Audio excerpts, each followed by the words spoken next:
Magandang araw sa inyo lahat. Ito ulit yung likod, Mike Padua, at narito ulit tayo sa ating update.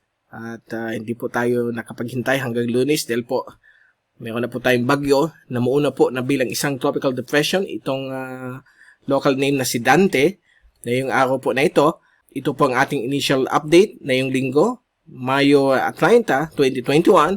At itong Tagalog version ay pinaglilingkod sa inyo ng Typhoon 2000. Now, umpisa natin ang update. Ito yung ating fast animation. So, ito po yung bagyo na yun.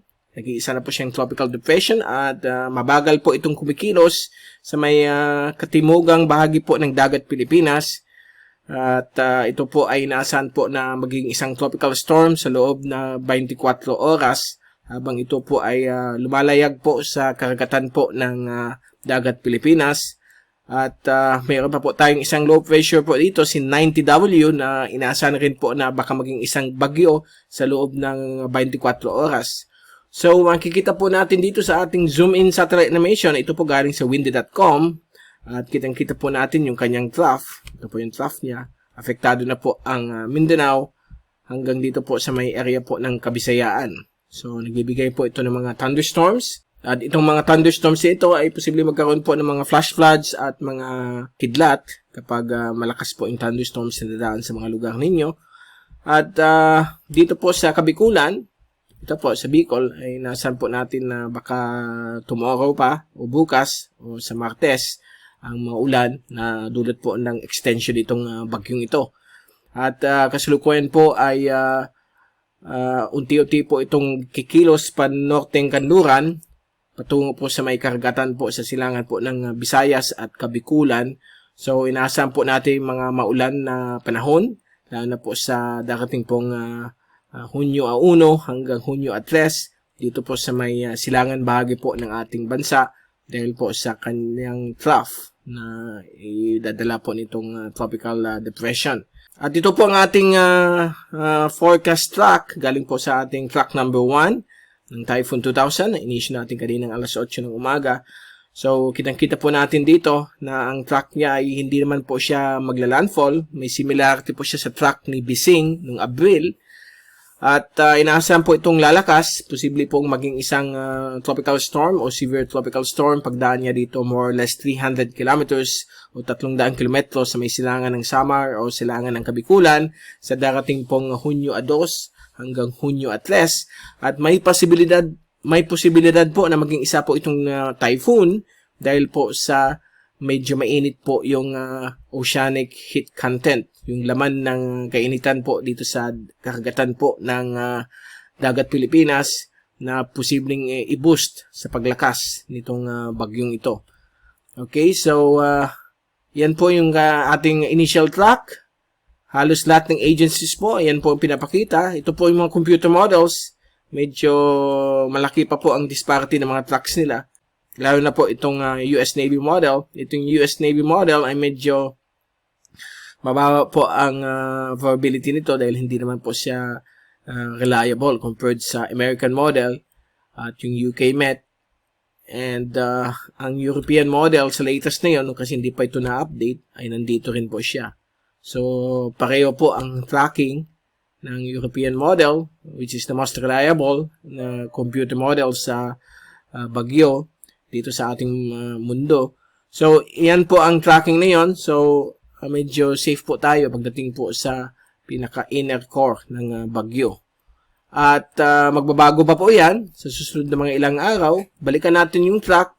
Kaya po dito ang Kabikulan, ang eastern sections po ng Luzon, kaya din po ang Eastern Visayas ay nasa cone of uncertainty. Ibig sabihin, magkaroon lang pa siyang pagliko papunta sa kanluran ay posibleng maapektuhan po ang Kabikulan ng malalakas na ulan at may kasama ding hangin kapag mag-move po siya more to the west. But susubaybayan po natin yan sa mga susunod na araw ang kanyang magiging final track. So malalaman po natin yan by June 1 and 2 kung ano na talaga ang magiging final track niya. But so far, ang pinaka-accurate so far na yon ay ito lamang po hanggang 2 days na forecast. So itong lampas sa 3 araw hanggang 5 araw, medyo mababa pa po ang probability na yan yung susundin niyang track. So yan po ang ating latest sa track ng bagyo. Ito po yung multimodal diagnostic comparison para makita natin ang forecast intensity ng bagyo. At majority of them ay nasa tropical storm lamang. But ang JTWC at HWRF model ay posibleng maging typhoon.